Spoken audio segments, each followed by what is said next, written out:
Bonjour à vous. Merci de participer à notre première session de questions-réponses sur Facebook. Pour nous, ce matin, c'est une nouveauté. On va essayer d'avoir un rythme à peu près d'une fois par mois.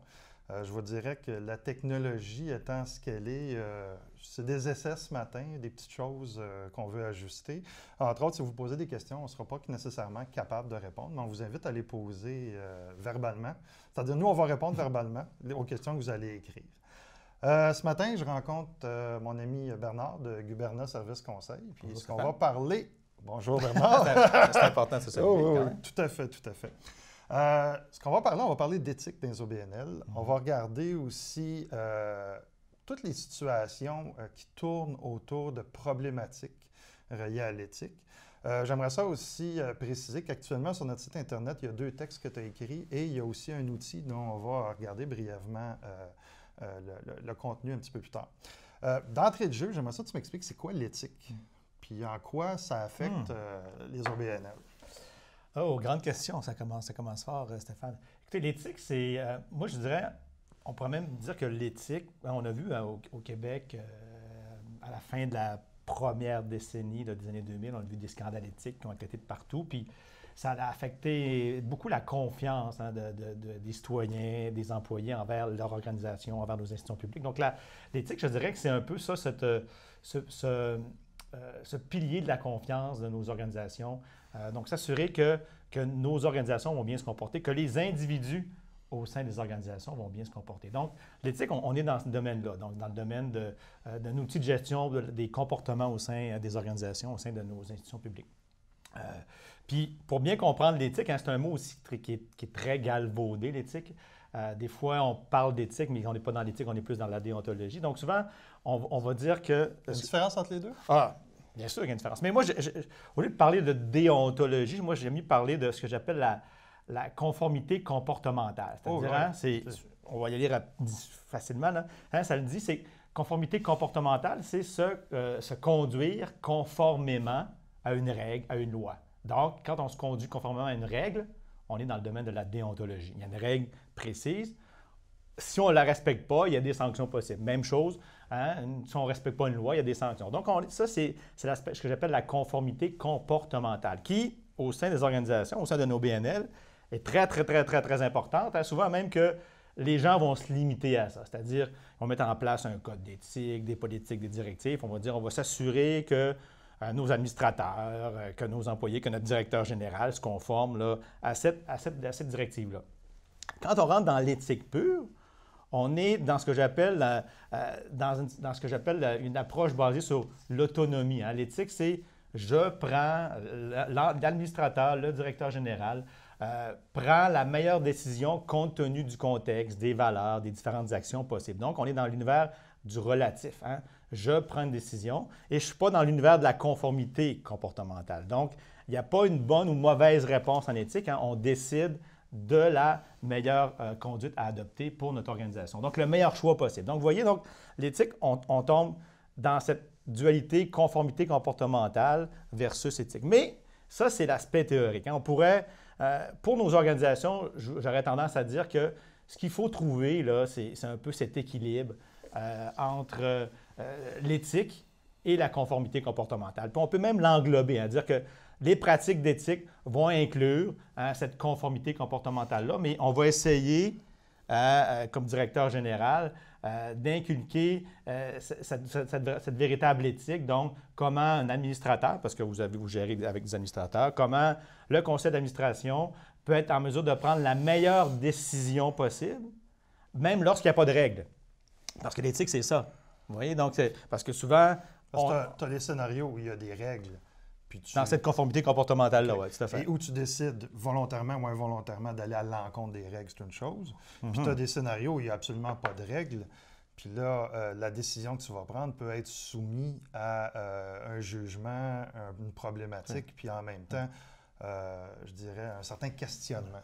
Bien, je dirais, quotidiennement, on doit prendre une cinquantaine, une centaine de décisions éthiques quotidiennement. Vous voyez, on n'est pas régulé juste par des règles, sans ça. Vous voyez, juste dans une entreprise, dans un OBNL, Dans votre code d'éthique, vous avez quoi, 10, 15 règles? C'est pour ceux qui ont des codes d'éthique. Oui, bien sûr, bien sûr. Parce qu'encore là, on se rend compte qu'on a beaucoup d'OBNL qui n'ont pas de code d'éthique pour les administrateurs, ils n'ont pas de code d'éthique pour les employés, puis tout l'aspect des bénévoles aussi. Fait que ça aussi, déjà là, juste là, on part avec une prise au bâton pour... C'est sûr qu'il y a une problématique des OBNL, puis pour moi-même, je suis président d'un conseil d'administration de nos OBNL, donc il y a des enjeux de ressources, de budgétaires, donc les enjeux, on n'a pas le temps, on n'a pas mis ça en place, mais ceci étant dit, il faut minimalement, ce que j'appelle mettre en place une infrastructure de l'éthique minimale qui permette de pallier à des situations, justement, lorsqu'on a des problèmes. Donc, c'est très important qu'en OBNL, c'est sûr qu'on n'aura pas les budgets pour mettre en place différentes choses, mais minimalement, avoir bien sûr un code d'éthique des administrateurs et de la direction générale et plus loin de l'organisation complète si on est un gros OBNL, parce qu'en termes d'OBNL, on peut être un OBNL avec juste une direction générale ou même sans direction générale ou un OBNL où il y a 200 employés. Donc, ça va varier en termes d'infrastructure de l'éthique à mettre en place. Mais en plus de cette infrastructure de l'éthique-là, il faut s'assurer que les gens s'approprient les valeurs, sont en mesure de prendre des décisions éthiques. Donc là, on rentre dans la dimension de culture. Comment on va faire en sorte que les employés, que la direction générale, que même les administrateurs soient en mesure de s'approprier, de prendre des décisions éthiques.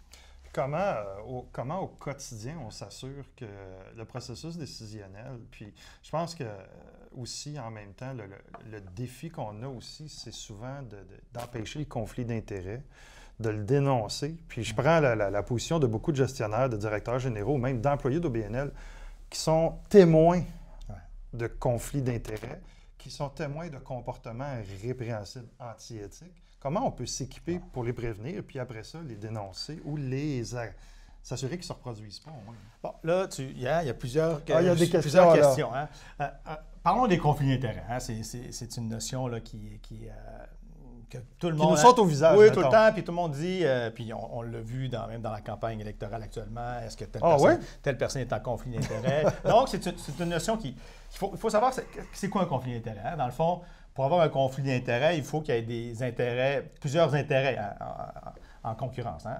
Minimalement deux. Mais un conflit d'intérêts, c'est pour une organisation, pour une OBNL, pour le directeur général ou pour les administrateurs, c'est dans le fond, est-ce que mon intérêt ou celui d'un proche risque de l'emporter sur celui de l'organisation? Dans le fond, ce qu'il faut, c'est toujours en tant qu'employé, administrateur, dirigeant, c'est de s'assurer qu'on agit dans le meilleur intérêt de l'organisation. Et s'il y a un intérêt qui vient corrompre cet intérêt de l'organisation-là, on est en conflit d'intérêt. Et ça peut être de plusieurs façons. Hein, est-ce que tu dirais que quelqu'un qui vient chercher un avantage, même si ce n'est pas en contradiction avec l'organisation, il y a un problème de conflit aussi? Quelqu'un qui va chercher un avantage pécunier ou qui réussit à favoriser quelqu'un qu'il connaît.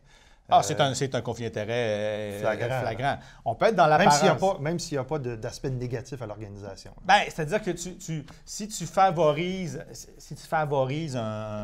par exemple, un membre de ta famille dans l'octroi d'un contrat, puis qu'il n'y ait pas eu de compétition formelle entre différents fournisseurs. Si ultimement, en passant, si par exemple, tu finis par choisir, il y a un processus d'octroi de contrat, on finit par choisir quelqu'un qu'on connaît bien, mais il y a un processus qui est transparent, qui est indépendant, et que la décision qui est prise, tu n'as pas influencé dans la décision, il y aurait de façon extérieure une apparence de conflit d'intérêt. Donc, on est dans il y a des gens qui pourraient percevoir que vous êtes favorisé. Donc, ça, c'est l'apparence. Mais ultimement, il n'y aura pas de conflit parce qu'il y a eu les mécanismes qui ont été mis en place. Donc, ce qui est important quand il y a un conflit d'intérêt, c'est de s'assurer que oui, on divulgue le conflit. On dit oui, je suis en conflit d'intérêt et on met en place des mesures. Et ça, une fois qu'on a fait ça, le conflit d'intérêt, on l'a géré. Et les différentes mesures peuvent être, pour un conseil d'administration, c'est par exemple se retirer de discussion, bien sûr de ne pas voter.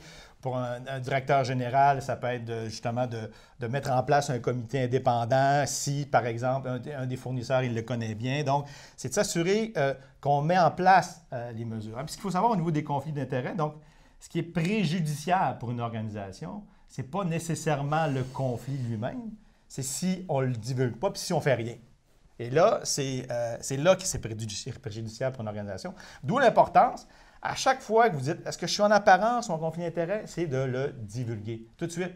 C'est le meilleur mécanisme. Ça fait en sorte que les gens disent, OK, on peut gagner la confiance de nos parties prenantes parce qu'on voit qu'on est conscient qu'on est en conflit d'intérêts. On est confiant qu'on est même juste en apparence, mais on divulgue, on dévoile ce conflit-là. C'est le meilleur moyen pour la gestion des conflits d'intérêts. Tu avais d'autres questions. Je ne me souviens plus c'est quoi, mais... Je pense à un exemple précis ou semi-précis. Dernièrement, j'étais en discussion avec un directeur général qui vient de se rendre compte que son président de conseil d'administration influence le déroulement des travaux pour favoriser son organisation. Là, cette directrice générale-là se sent dans un inconfort. Comment on peut... C'est quoi ses outils, ses recours à elle? Puis c'est une organisation qui n'avait pas prévu de code d'éthique, qui n'était pas nécessairement bien outillée pour prévenir ça. Déjà, il y a un enjeu de gouvernance, parce que l'éthique, et puis surtout quand on parle de la direction générale, le DG, c'est l'employé du conseil d'administration. Déjà en partant, donc... On part avec ça, oui. Il y a cette dynamique-là à comprendre en partant. Donc, un directeur général doit être prudent. Mais en même temps, il y a un devoir de leadership éthique, il y a un devoir de s'assurer que par les agissements des employés ou même du conseil d'administration, que l'organisation n'est pas à risque et au niveau réputationnel et ainsi de suite. Donc, il faut s'assurer que... Puis le rôle du DG, il est très, très, très important. D'emblée, c'est d'être en mode proactif. Déjà, quand arrive un nouveau conseil d'administration, un nouveau président, c'est de sensibiliser sur l'importance des conflits d'intérêts. Mais là, ce que tu me dis, c'est qu'on est déjà dans cette situation-là, parce que c'est ce que j'appelle, moi, tu me faisais part de ce que j'appelle, moi, un contrat, s'octroyer des contrats entre administrateurs. Souvent, c'est un conflit là, évident. Je suis président ou tel administrateur dit, bien écoute, là, on a une planification stratégique à faire, j'ai ma firme, on passe-tu par ma firme, c'est plus simple, on se connaît, on a une confiance, vous voyez, mais ça, c'est s'octroyer un contrat, tu favorises ton intérêt et non pas juste l'intérêt de l'organisation. Donc, c'est un conflit d'intérêt réel. Donc, il faut, je te dirais, c'est sensibiliser son président sur l'importance de la gestion des conflits d'intérêts et l'impact que ça peut avoir. C'est-à-dire, donc, si, bien sûr, pour une petite OBNL, l'impact médiatique peut être minime au niveau de ses membres, comme on sait, également en matière de gouvernance, le conseil d'administration rend des comptes acquis à ses membres. Et lorsqu'il y a une assemblée annuelle, c'est lors de cette assemblée annuelle que cette reddition de comptes-là est faite. Et si les membres posent des questions, on se rend compte que le conseil d'administration est en conflit d'intérêts, les membres pourront agir en conséquence. Donc, c'est un enjeu de gouvernance très, très, très important. Mais pour le DG, c'est vraiment de sensibiliser et s'assurer qu'on a adressé la situation. Et le cas échéant, bien sûr, c'est de se rendre compte, est-ce qu'il y a un comité exécutif? C'est peut-être d'adresser, de jouer des jeux de coulisses, aller voir peut-être des gens du comité exécutif pour qu'ils puissent dire au président, par exemple, bien écoute, on est dans une situation vraiment là, inacceptable, intolérable pour notre organisation. Donc, il y a un jeu de coulisses, il y a un jeu à faire très, très important au niveau du DG. Puis bien sûr, c'est remettre l'emphase sur le leadership éthique. Dire que le président, les administrateurs, le DG, ce sont les leaders éthiques de l'organisation. Donc, ils doivent donner l'exemple. C'est fondamental. Et revenir sur cet enjeu de leadership éthique. Donc, si je résume un peu ce que tu me dis, c'est que une des composantes d'un comportement éthique, c'est aussi dans la prévention, donc dans l'accompagnement de certains processus. Ce qui m'amène un petit peu à parler de l'outil qu'on a sur le site Internet que tu nous as composé. J'aimerais ça que tu nous en parles un peu, puis comment l'utiliser. C'est un outil gratuit qu'on peut télécharger sur le site d'Espace OBNL, mais en même temps, ta vision de comment s'en servir, parce que quand on le télécharge, on peut avoir une interprétation, mais en réalité... Bien, avant, si tu permets, je vais juste un petit aparté, parce que puis je vais attaquer, bien sûr, l'outil tout à l'heure, dans les prochaines secondes. Si tu parlais de gestion préventive. L'éthique, est utile vraiment à ce niveau-là. Il faut que je parle à la caméra. Je suis habitué de plus d'être en mode interaction. Mais l'éthique, c'est magnifique lorsque c'est pris en matière préventive. Dans le fond, c'est que si tu mets en place la structure et la culture de l'éthique, avant que les scandales arrivent, bien, tu vas être en mesure d'agir. Donc, tu as évalué les risques, donc tu es en mode préventif. Et malheureusement, en matière d'éthique, très souvent, 95 % du temps, on est en mode réactif. Les gens m'appellent, par exemple, lorsqu'il y a un manquement à l'éthique, lorsqu'il y a une situation de conflit d'intérêts. Mais si l'organisation avait été en mode préventif, avait su mettre en place cette infrastructure-là, bien, lorsqu'il y aurait eu le problème, il aurait été en mesure d'agir. Et un des outils, ben là j'arrive à l'outil, qui nous permet de dire ben, comment on fait pour prendre une décision éthique. Puis l'outil qui est disponible sur le site d'Espace OBNL, que vous pouviez télécharger, puis est-ce qu'on peut encore le télécharger? Toujours, encore. Bien sûr, on va encore le télécharger. C'est une façon de... Lorsqu'on est pris dans des questionnements éthiques, on ne sait pas comment agir trop tôt. Hein? Puis ça, c'est une démarche qui nous permet d'affronter un dilemme éthique, par exemple. Un dilemme éthique, c'est lorsqu'on a le choix entre deux actions. Est-ce que je prends cette action-là ou cette action-là, ou lorsqu'il y a un conflit de valeurs. Est-ce que je favorise la valeur familiale ou la valeur de respect? Et puis la valeur familiale, c'est quand tu favorises un proche pour l'octroi d'un contrat, là, tu rentres dans cette valeur familiale-là. Tu dis, ben moi, en plus, mon cousin, il est en chômage. Tu sais, donc, c'est des conflits de valeurs. Comment maintenant arriver à la bonne décision? L'outil, c'est un outil simple. En passant, il y a d'autres sortes d'outils. Moi-même, au sein de ce gouvernement, on propose cet outil-là parce que c'est un outil simple. C'est 6 questions-étapes. Hein? On répond à la question par oui ou par non. Si on répond oui à la question, on passe à l'autre étape, et ainsi de suite. Okay? Mais il existe aussi, puis je vais revenir sur les 6 étapes, les 6 questions-étapes. Il existe aussi, on a d'autres outils où tu as 7 vraiment grandes étapes qui sont plus, comment tu peux approfondir davantage lorsqu'on a une situation plus problématique. Lorsque, par exemple, on a une grosse situation de conflit d'intérêts sur un conseil d'administration ou un comité d'éthique qui veut, par exemple, comment dirais-je, prendre position, bien, c'est peut-être mieux d'avoir un processus un peu plus complexe qui permet d'aller en plus en profondeur. Mais ceci étant dit, l'outil que vous avez, donc c'est 6 questions-étapes, qui permet d'adresser autant la conformité comportementale que la dimension éthique. C'est important, c'est pour ça que d'emblée en introduction. Et les 2 premières questions sont sous cet angle de conformité comportementale-là. C'est de dire, par exemple, la première question, vous êtes devant une situation, première question, c'est est-ce que c'est légal? Hein? C'est banal comme question, mais si d'emblée vous répondez non, c'est illégal, bien, votre processus s'arrête là. Hein? Et à chaque fois dans le cheminement, c'est un peu comme quand on était jeune, puis il y avait les livres dont vous êtes le héros. Là. Ah, ça, j'ai pas connu ça. Non, je suis plus vieux que toi, c'est ça. Pas vraiment, mais c'est pas grave. Donc, ça rouvre une porte. Si tu choisis A, tu as certains types de comportements. Si tu choisis B, puis après ça, tu t'en vas, tu avances dans ton processus de réflexion. Tout à fait. Et ce qui est intéressant dans le processus que je propose, c'est lorsqu'on n'est pas certain, si on n'est pas capable de répondre oui ou non à la question, il y a un pas certain ou je ne suis pas sûr. Donc, ben, il faut que tu consultes une personne. Hein? Si tu es au conseil d'administration, tu dis ben, est-ce que je peux consulter mon président? Si tu es le DG, c'est sûr que des fois, il y a des DG qui sont tout seuls. C'est plus compliqué. Donc, des fois, la consultation peut être une ressource externe. Mais donc, partout dans le processus, c'est que si on n'est pas capable de répondre oui ou non, bien, il y a le pas certain qui fait en sorte qu'il faut adresser la question à quelqu'un d'autre. Donc, première question, est-ce légal? Si tu réponds oui à ça, on reste encore dans l'univers de la conformité comportementale et on se dit, est-ce que le comportement ou la question que j'ai au niveau de l'éthique, est-ce que c'est conforme au code d'éthique ou aux politiques de l'organisation? Donc, on va voir l'infrastructure éthique de l'organisation, les politiques, les directives, le code. Et est-ce que ces politiques, cette infrastructure éthique me permet de répondre à la question?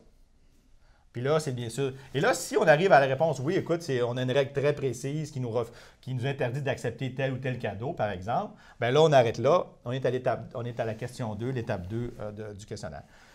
Et là, si on a répondu oui, là, c'est conforme au code et ainsi de suite, peut-être parce qu'il n'y a pas de règle, justement. Il n'y a pas de règle. Donc là, on va à l'étape 3 et là, on rentre dans l'univers de l'éthique. Et là, on adresse les valeurs. Donc, est-ce que ce comportement-là est conforme aux valeurs? Quelles sont les valeurs qui sont mises à contribution? Et là, important, il faut avoir un énoncé de valeurs.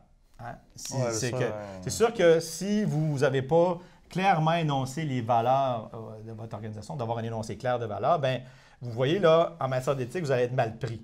Il faut s'appuyer sur quelque chose. Hein? Au niveau de la conformité comportementale, on s'appuie sur quoi? On a dit on s'appuie sur la loi, sur les codes d'éthique, sur les directives. Au niveau de l'éthique, on s'appuie principalement sur les valeurs. Donc, c'est d'où l'importance de s'assurer qu'on a un énoncé de valeurs clair, précis au sein de notre organisation, qu'on a idéalement 3 valeurs, maximum 5 valeurs, donc, et que ces valeurs-là sont bien définies. Hein, parce que si vous me dites que vos valeurs sont respect, appartenance et intégrité, bien, pour certains, le respect ne veut pas dire la même chose, donc bien les définir. Donc, s'assurer que tout le monde les connaisse.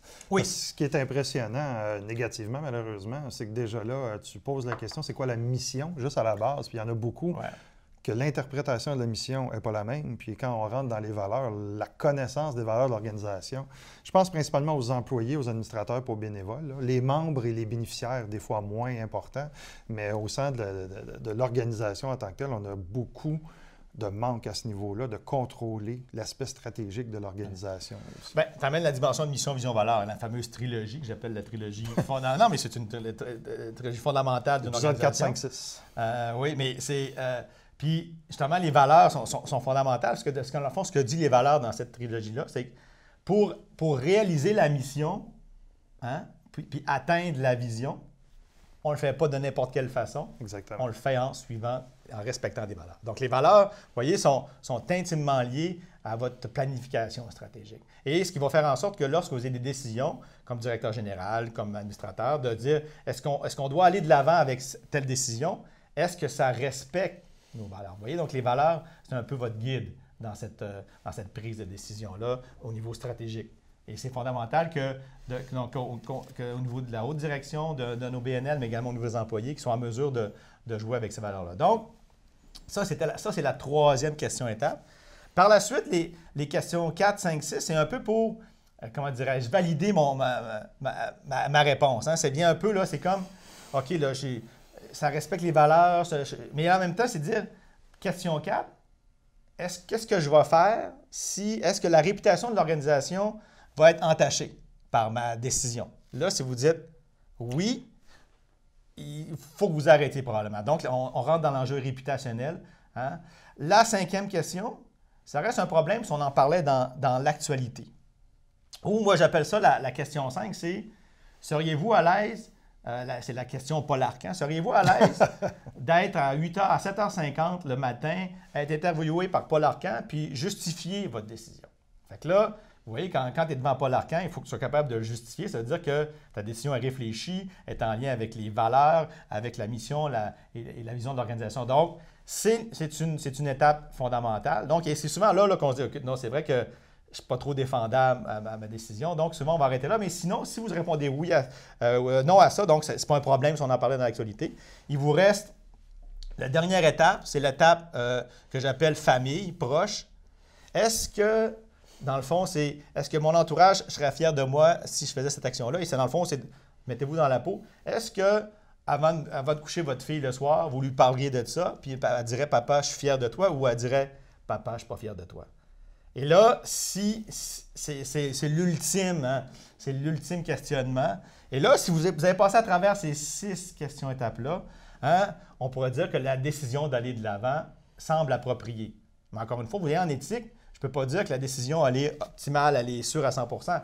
La décision d'aller de l'avant semble appropriée en fonction de ma réflexion éthique. Vous voyez, donc, une autre personne aurait pu avoir une autre type de réponse. Vous voyez, donc, en éthique, on n'est pas dans le oui-non, on est dans le meilleur choix possible compte tenu de ma réflexion. Est-ce que tu dirais qu'en même temps, on peut le travailler, l'outil à l'inverse? Si on se rend compte qu'une question est à l'inverse des valeurs, on pourrait dire que il y a un problème. Si on sait qu'il va y avoir un impact au niveau de la réputation, on soulève des problèmes. Donc, le déconstruire, si on a un doute dans chacune des questions, à ce moment-là, on se trouve à peut-être avoir un comportement qui est non éthique, quel que soit le type de comportement, et qu'il y a une action à prendre. En même temps, il faut faire attention. Le mot éthique est galvaudé. Souvent, des gens m'appellent et ils disent on est en conflit d'intérêts, on a un gros manquement éthique au sein de l'organisation, mais c'est pas ça, c'est un conflit de personnalité. Aussi, oui. Il y a des gens qui ne s'aiment pas. Le président, le nouveau président qui vient d'être élu à l'Assemblée générale annuelle, il n'aime pas le DG. Puis le conflit du président DG, puis là, on dit qu'il y a un conflit d'éthique. C'est un conflit de personnalité. Donc, il faut faire attention en matière d'éthique de ne pas tout mettre sous le dos de l'éthique. L'éthique a le dos large, mais il faut également l'éthique va plutôt être de comment le problème de personnalité va ressortir, puis comment ça va sortir. Quelqu'un qui parle dans le dos de l'autre, quelqu'un qui fait qui crée des préjudices au niveau réputationnel. Là, c'est ce conflit de personnalité-là qui découle, qui peut élargir en conflit majeur pour l'organisation. Mais souvent, on rentre souvent dans cette dimension de gouvernance. Là. Souvent, en matière d'éthique, surtout lorsqu'on parle à des directeurs généraux, la gouvernance est vraiment pas loin. Parce qu'il y a cette compréhension, parce que souvent, les conflits d'intérêts, on va les voir également beaucoup au conseil d'administration. Tout dépend de la grosseur de l'OBNL. Et donc, la compréhension de la gouvernance de nos BNL est fondamentale pour adresser ces enjeux-là d'éthique. C'est fondamental. Sans ça, on reste limité dans notre réflexion. Est-ce qu'il y a des questions, Stéphane, actuellement? Non, pas présentement. Malheureusement, Donc, je pense qu'on a un sujet qui est passionnant, mais ça empêche les DG et les gestionnaires de dormir dans le quotidien, mais on ne l'associe pas toujours à la bonne chose. Tu sais, il y a beaucoup de problèmes qu'on a au quotidien comme gestionnaire qui est relié à la gouvernance, qui est relié à l'éthique, qui est relié à la frontière qu'on a entre les outils qu'on peut se donner puis comment on les interprète au quotidien. Mais ça va nous empêcher de dormir, mais on ne les attache pas nécessairement au concept d'éthique, de gouvernance, parce que c'est deux concepts qui sont assez... c'est interrelié. Oui, mais ce n'est pas nécessairement tout le monde qui arrive en poste qui maîtrise ce bout-là. Puis je pense que notre discussion d'aujourd'hui est importante là-dessus. C'est d'aider aussi certains gestionnaires qui arrivent en poste ou qui sont là depuis un certain temps avec des backgrounds où les OBNL, c'est quelque chose de nouveau pour eux. Puis là, ils ont des comportements avec leurs administrateurs, avec leurs employés, avec leurs bénévoles. Et ces comportements-là, quand ils se trouvent à être à l'extérieur de la zone des 6-7 questions, bien là, OK, il est où le problème, puis comment je peux l'adresser, puis comment je peux me tourner vers une solution ou un outil ou une ressource qui va pouvoir m'aider aussi. Bien, est-ce que tu te permets? Oui. Ce qui est intéressant, c'est peut-être parler du rôle du DG, mais de s'assurer, tantôt je parlais du rôle du DG, de s'assurer qu'au niveau des conflits d'intérêts, que ça soit adressé, mais il y a tout l'enjeu de la formation puis le développement des compétences. Hein? Puis c'est facile, puis moi je dis pour un DG, pour son équipe, mais également puis peut-être sensibiliser les administrateurs à l'importance d'avoir une formation sur l'éthique et la gouvernance. Comment s'assurer que nos gens vont avoir une conduite éthique, une conduite en lien avec les valeurs? C'est souvent, ça prend peut-être une sensibilisation, une formation. Puis ça aide, en tout cas, ça aide parce que les gens sont moins... Il y a moins de confusion à certains égards. Mais je ne sais pas si tu es d'accord avec moi pour dire que le terme gouvernance, avant les problèmes qu'on a depuis qu'on rencontre dans le milieu à la fois municipal, gouvernemental depuis 10 ans, c'était pas nécessairement un terme à la mode. Puis là, depuis à peu près une dizaine d'années, on commence à en entendre parler. Il y a des organisations qui se sont spécialisées. On commence à avoir des contenus. Mais encore au quotidien, c'est pas nécessairement une fonction, une compétence que les gens dans les OBNL vont aller s'approfondir, malheureusement. Bon, là, tu parles de gouvernance. C'est évident qu'un OBNL, les enjeux de gouvernance sont majeurs parce que souvent, on a des administrateurs bénévoles. Le recrutement des administrateurs est complexe. Souvent même que dans les règlements généraux, on va dire qu'on peut avoir entre 8 et 13 administrateurs, par exemple, et le conseil en a seulement 9. Puis donc, c'est évident que la gouvernance, c'est un enjeu important. Puis je te dirais que ça fait peut-être une vingtaine d'années que tout ce qui touche la gouvernance, puis l'éthique également, ce que je rappelle, il y a eu une explosion ou un tsunami de l'éthique et la gouvernance, c'est avec les scandales Enron, WorldCom, vous vous en souvenez? Oui, ça fait 20 ans, tu as raison. C'est 2001, ça. Où là, on a vu, c'est là qu'on a vu apparaître l'effervescence de la gouvernance. Là, on a dit, OK, le conseil d'administration a un rôle à jouer. Dans ces scandales-là, ce qui était important, ce qu'on voyait, c'est que le conseil d'administration ne faisait pas son rôle de surveillance effective de la direction. Manquait leadership éthique. Donc, on a revu complètement la gouvernance éthique à partir de là. Donc, c'est là qu'on a mis en place beaucoup de conformités. On a séparé les postes de président et de directeur général, et ainsi de suite. Donc, il est arrivé les scandales au Québec en 2007, 2008, 2009. On a des scandales éthiques. Donc, mais ça allait évoluer. Ça évolue souvent par scandale, par tsunami, par vague. Et c'est sûr qu'un OBNL doit s'assurer d'avoir une saine gouvernance, qu'il y a une compréhension des différents paliers de responsabilité. Hein. C'est ça, la gouvernance, c'est simple, c'est de dire que les membres d'un OBNL sont trop nombreux, puis délèguent à un conseil d'administration l'administration de l'organisation. C'est une délégation presque absolue. Donc, les membres délèguent au conseil, mais cette délégation entraîne une reddition de comptes, donc les conseils d'administration doivent rendre des comptes aux membres. Et bien sûr, le conseil d'administration délègue au directeur général, à la direction générale, la mise en œuvre des stratégies puis tout ce qui touche les opérations de l'organisation. Puis le directeur général, comme je l'ai dit tantôt, et le DG du conseil rend des comptes au conseil. Donc, la gouvernance, c'est ça. C'est tout ce jeu de délégation d'autorité et de reddition de comptes. Et comment ça s'engraine.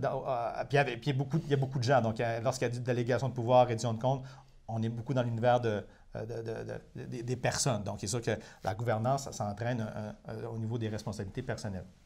Donc, et l'éthique est intimement liée à tout ça. Donc, c'est important de bien comprendre cette gouvernance-là et surtout avec le DG, de bien comprendre son rôle par rapport au conseil d'administration et son rôle par rapport au président, parce que le président aussi a un rôle différent. C'est qui doit faire la police de l'éthique dans une organisation? Premièrement, faut-il y avoir une police de l'éthique? C'est intéressant.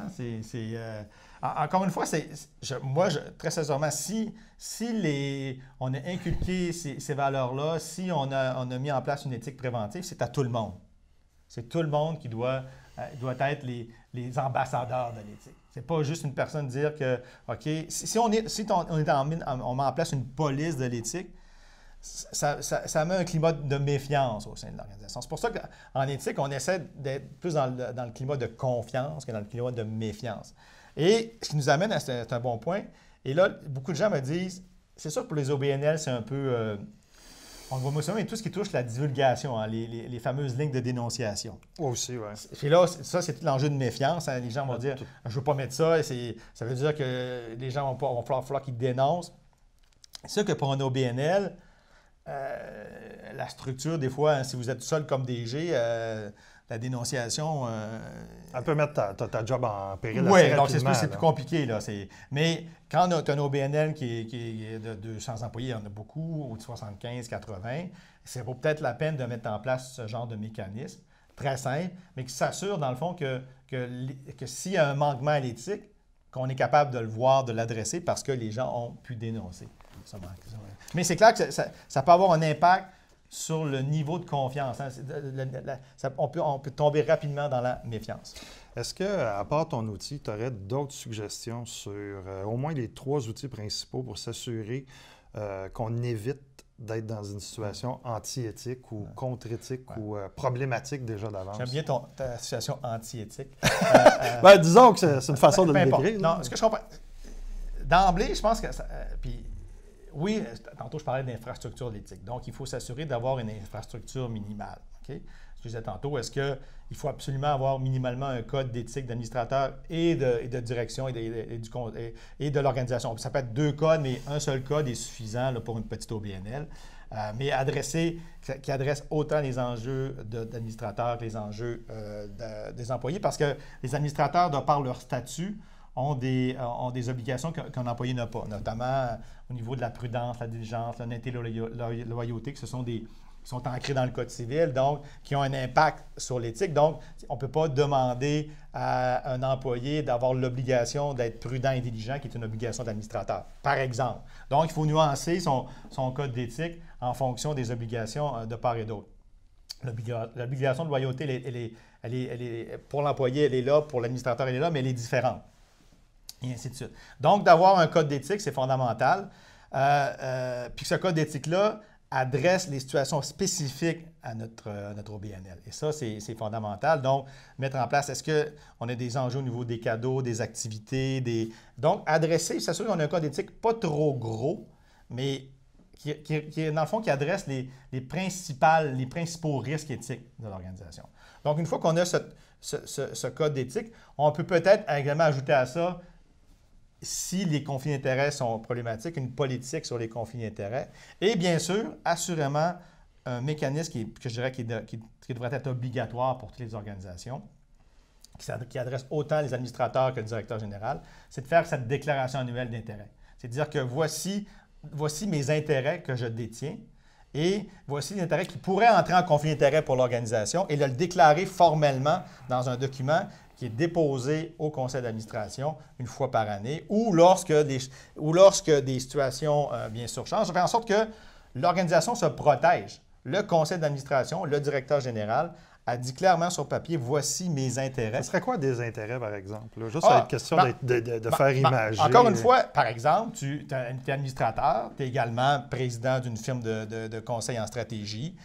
Tu le mets officiellement là-dedans parce que tu sais que les OBNL vont demander souvent des planifications stratégiques. Donc, de dire, je suis président d'une firme de stratégie, qui pourrait, par exemple, entrer en conflit. C'est sûr que, après ça, si tu as des intérêts pécuniaires dans d'autres projets. Donc, mais il faut le faire l'exercice, ça ne prend pas beaucoup de temps. Et par exemple, déclarer aussi, est-ce que je suis sur des conseils d'administration qui viennent en concurrence à l'organisation, pour éviter d'être en conflit de mission. Ça, on le voit souvent en matière de conflit d'intérêts, c'est ce que j'appelle la fonction incompatible. Tu es administrateur d'une organisation, mais l'administrateur sur lequel tu sièges comme au BNL, la mission est en concurrence par rapport à cette autre organisation-là. Donc, c'est difficile pour un administrateur, donc, lorsque il y a ce conflit de mission-là, de se dire que je vais agir dans le meilleur intérêt de l'organisation d'un côté, puis le meilleur intérêt de l'organisation de l'autre, si les intérêts sont en concurrence. Donc, vous voyez, c'est le genre de truc qu'il faut déclarer. C'est-à-dire qu'il faut vraiment... Puis ça, on le voit beaucoup dans les ordres professionnels, par exemple. Mais tu t'amènes un cas que je vois régulièrement, c'est des administrateurs qui arrivent en poste et qui sont ce qu'on appelle cooptés, sont nommés et ils viennent représenter l'organisation pour laquelle ils travaillent et non pas travailler ou être conscients de leur rapport pour l'organisation où ils siègent. Bon. La cooptation, je trouve ça, en matière de gouvernance, je trouve ça intéressant. C'est-à-dire que, vous voyez, en matière de gouvernance, les administrateurs, habituellement, puis les bonnes pratiques, puis c'est dit très bien ici, ils sont élus lors de l'Assemblée générale annuelle. Hein? Donc, ça peut être un processus... Dépendamment s'ils ont des membres. Oui, bien, souvent... nos chiffres nous disent qu'à peu près 20 à 25 des OBNL n'ont pas de structure de membres. Bon. OK. C'est assez impressionnant de ce côté-là. Déjà, oui, c'est assez étonnant. Et qu'est-ce que j'allais dire sur... On parlait de... les cooptés... Oui, les cooptés, mais le coopté, c'est dire, dans le fond, c'est que lorsqu'il y a vacances, lorsqu'un administrateur quitte, c'est que le conseil d'administration peut aller chercher un administrateur sans passer par l'Assemblée générale annuelle. Okay? C'est ça la cooptation. C'est vraiment ça la cooptation. Donc, on donne au conseil d'administration le pouvoir d'aller chercher un nouvel administrateur sur le conseil d'administration. Ceci étant dit, ultimement, cet administrateur-là qui a été coopté devra affronter l'Assemblée générale annuelle lors de son renouvellement de mandat et ainsi de suite. Mais ça peut être intéressant, cette cooptation-là, dans la mesure où, si on a identifié des compétences manquantes au conseil d'administration, qu'une Assemblée générale annuelle n'est pas capable de combler, ça peut être pour le conseil d'administration une façon d'augmenter la compétence du conseil puis d'être plus performant. Donc, c'est pour ça que la cooptation est très intéressante. Donc, tu vois, c'est un enjeu de gouvernance qu'il faut élargir. Puis moi, je ne suis pas le genre à dire non, il ne faut pas coopter. Au contraire, moi, je suis même un partisan de la cooptation, dans la mesure où c'est clair, où c'est dans les règlements généraux, où les membres sont d'accord. Donc, on a les membres, lors de l'Assemblée générale, lorsqu'il y a eu un changement des règlements généraux, on a dit, êtes-vous d'accord que le Conseil puisse avoir du pouvoir de cooptation lorsqu'il y aura vacances ou lorsqu'il y aura un besoin nécessaire? Et si les membres ont dit oui à cette règle-là, bien, ça donne toute la légitimité au Conseil d'administration de faire cette cooptation-là. Si je te dirais que dans les 10-15 secondes qui nous restent, ce serait quoi le message final que tu voudrais qu'on retienne au niveau de l'éthique? 15 secondes, c'est intéressant. Peut-être 30. Non, là, mais ce que je dirais, j'en reviendrai sur l'enjeu de l'éthique préventive, entre autres. C'est d'éviter... C'est intéressant l'éthique réactive parce que je reçois des appels, les gens m'appellent, on t'a conflit d'intérêt, problème d'éthique, tu peux-tu nous aider? C'est intéressant pour moi, mais pour l'organisation, c'est de miser sur l'éthique préventive. S'assurer de prendre les devants, s'assurer qu'on met en place la bonne infrastructure de l'éthique, qu'on est en mesure de prendre des décisions éthiques, on est en mesure de travailler avec des outils comme cela. Donc, de miser sur cette éthique préventive-là, plus que l'éthique réactive, pour éviter de parler d'éthique juste en mode manquement à l'éthique, mais de parler en mode positif, donc de dire que chez nous, on a mis en place une infrastructure, une culture de l'éthique optimale, et on sent que les employés, le conseil d'administration, la direction générale sont en mesure d'adopter un comportement acceptable et souhaitable pour l'organisation, et ça de façon continue. En matière d'éthique, il ne faut pas être éthique juste 6 mois par année. C'est tout le temps. Et ce qui fait en sorte que, je vais terminer là-dessus, c'est de mettre l'emphase sur le leadership éthique. Vous êtes DG, vous êtes administrateur, c'est de s'assurer que vous êtes les leaders éthiques de l'organisation. Et ça, c'est la base.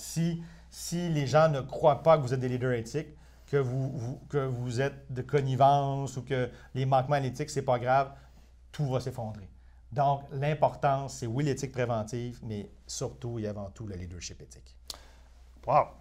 Ça va vite, hein, 45 minutes. Ça fait-tu 45 minutes? Oui, mon cher, ça va vite. C'est fou comme ça passe vite. Merci, Bernard. Ça fait plaisir. Juste un petit rappel, tu as une firme qui s'appelle Guberna Service Conseil. Vous faites quoi exactement chez Gubernance? Ben, Gubernance, en passant, qui vient du latin gubernare, qui veut dire gouvernance. Hein, on fait de l'accompagnement stratégique de conseil d'administration, de direction générale dans leurs enjeux d'éthique, de gouvernance, de stratégie. Donc, ça peut être, bien sûr, de la sensibilisation des formations, mais d'adresser des situations de gouvernance et d'éthique, de revoir des structures et bien sûr d'implanter cette culture-là éthique au sein de l'organisation, de mettre en place des indicateurs éthiques et ainsi de suite. Donc, une organisation là, qui se spécialise dans l'accompagnement de conseil d'administration et de direction générale. Excellent, merci. Une des questions qu'on a eues, c'était reliée aux thèmes qui vont être abordés dans les autres sessions Facebook. La prochaine, ça va être le 29 octobre sur les outils numériques avec Pascal Jarry de Membogo. On a une autre de prévue au mois de novembre et au mois de décembre. Vous pouvez les trouver à la fois dans les événements Facebook de la page Facebook ou sur le site Internet d'Espace OBNL. Je vous rappelle notre outil disponible aussi sur le site d'Espace OBNL. On a un autre outil qui est intéressant, qui est en lien avec ce que Bernard nous a dit. On a une petite liste de la division des rôles et responsabilités entre le conseil d'administration, l'administrateur et la direction générale. Donc, des fois, ça replace certaines questions qu'on pourrait avoir sur qui fait quoi, qui devrait. C'est excessivement simple. C'est un résumé, on s'entend. C'est aussi disponible sur le site Internet. Vous pouvez le visiter en tout temps, c'est la beauté du web. En même temps, on est disponible pour les questions. Il y a les groupes Facebook, le groupe LinkedIn aussi, où vous pouvez poser des questions à la communauté, avoir des réponses de vos pairs en même temps.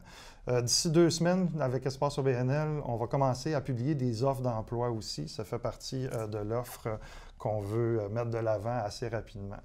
J'espère que vous avez aimé. Il va en avoir d'autres. Merci de votre indulgence. Je voudrais faire une petite note très particulière et remercier la gang de Témoins Productions qui nous ont accueillis dans leur studio ce matin et qui ont fait la mise en ligne. Donc, je vous souhaite une bonne journée et j'espère vous revoir le 29 octobre prochain avec plein de questions. Bye bye.